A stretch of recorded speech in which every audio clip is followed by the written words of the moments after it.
इसके पहले के वीडियो में आप इस पवन दूतिका का कुछ पाठ पढ़ चुके हैं, कुछ काव्यांश पढ़ चुके हैं। आगे के काव्यांश की ओर चलते हैं।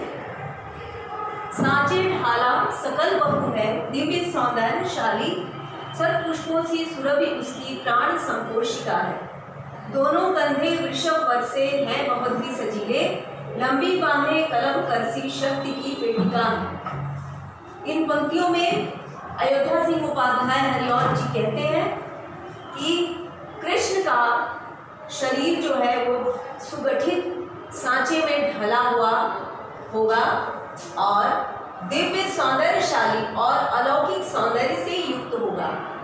कहने का तात्पर्य इन पंक्तियों में राधा जो है कृष्ण के सौंदर्य के बारे में बता रही है पवन से।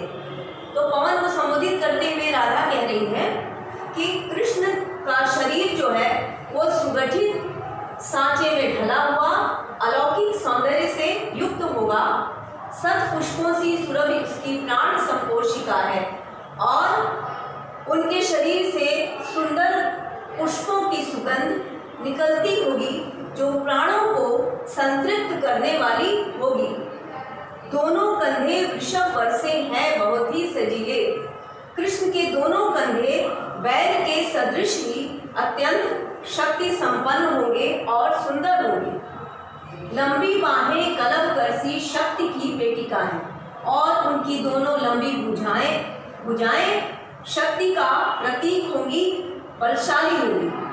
अब इन पंक्तियों में आए हुए कठिन शब्दों का अर्थ पहले आप देख लीजिए।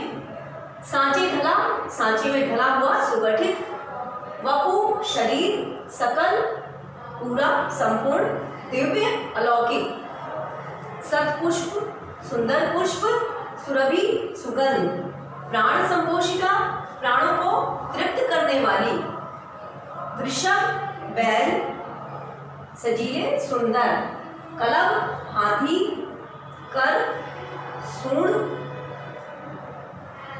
आपीड़ मुकुट, दिव्य अलौकिक, लसा सुशोभित, उभय श्रुति में स्वर्ण के कुंड।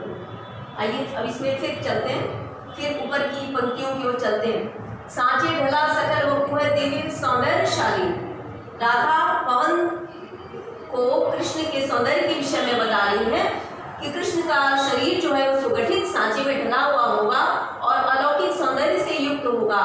उनके शरीर से सुंदर पुष्पों की सुगंध आ रही होगी जो प्राणों को संतृप्त करने वाली होगी। उनके दोनों कंधे विशाल बैल के समान ही सुदृढ़ एवं सुंदर होंगे। लंबी बाहें कलम करसी शक्ति की पेटिका है और उनकी दोनों भुजाएं हाथी के सूंड के सदृश ही सुडौल, चिकनी और शक्ति की भंडार होंगी। अगली पंक्तियों की ओर चलते हैं। राजाओं का शिर पर लसा दिव्य आपीड़ होगा, शोभा होगी उभय श्रुति में स्वर्ण के कुंडलों की। नाना रत्ना कलित भुज में मंजू के यूर होंगे, मोती माला लसित उनका कंकुसा कंठ होगा। राधा कह रही है पवन से कि राजाओं के समान ही कृष्ण के मस्तक पर अलौकिक मुकुट सुशोभित होगा, शोभा होगी उभय श्रुति में। उनके दोनों कानों में स्वर्ण के कुंडल शोभायमान होंगे। नाना रत्ना कलित भुज में मंजू के यूर होंगे और उनकी भुजाओं में रत्न जड़ित सुंदर बाजूबंद सुशोभित होगा। मोती माला लसित उनका कंकुसा कंठ होगा और कंकुसा शंख के समान चिकने उनके कंठ में मोतियों की माला शोभायमान होगी। फिर से इसमें आए हुए कठिन शब्दों का अर्थ जान लीजिए। दिव्य आपीड़ अलौकिक मुकुट, उभय श्रुति दोनों कानों में, नाना रत्नाकलित विभिन्न रत्नों से जड़ित, भुज भुजाएं मंजू सुंदर, केयूर बाजूबंद, मोती माला लसित मोतियों की मालाओं से सुशोभित, कंबु शंख। पूरे में आके फिर अर्थ करते हैं कि राजाओं के सदृश ही, राजाओं के समान ही कृष्ण के सिर पर अलौकिक मुकुट सुशोभित होगा। शोभा होगी उभय श्रुति में स्वर्ण के कुंडलों की, और उनके दोनों कानों में स्वर्ण कुंडल सुशोभित होंगे। नाना रत्ना ललित भुज में मंजू केयूर होंगे, उनके दोनों भुजाओं में रत्न जड़ित सुंदर बाजूबंद सुशोभित होगा। मोती माला लसित उनका कमसा कंठ होगा, और शंख के समान उनकी गर्दन में, उनके गले में मोतियों की माला सुशोभित होगी। अब इस दोनों काव्यांश के काव्य सौंदर्य की ओर चलते हैं। इसमें भाषा,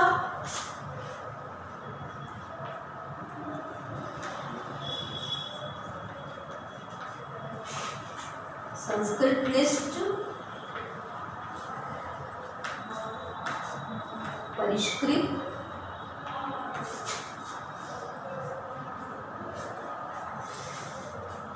खड़ी बोली, हिंदी है। भाषा संस्कृत, परिष्कृत, खड़ी बोली, हिंदी। रस, वियोग, श्रृंगार।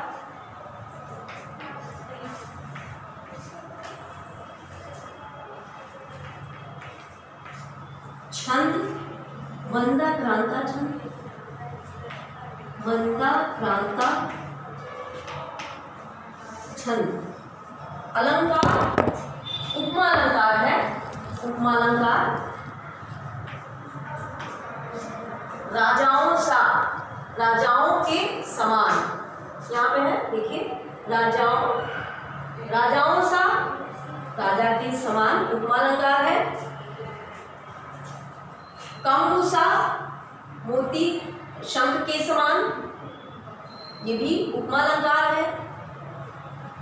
वृषभ वर से श्रेष्ठ, बैल के समान उनके कंधे, तो यहाँ भी समानता की गई है, इसलिए इस सारे में उपमा अलंकार है। गुण, सौंदर्य का वर्णन है, इसलिए माधुर्य गुण होगा, माधुर्य। शब्द शक्ति, लक्षण।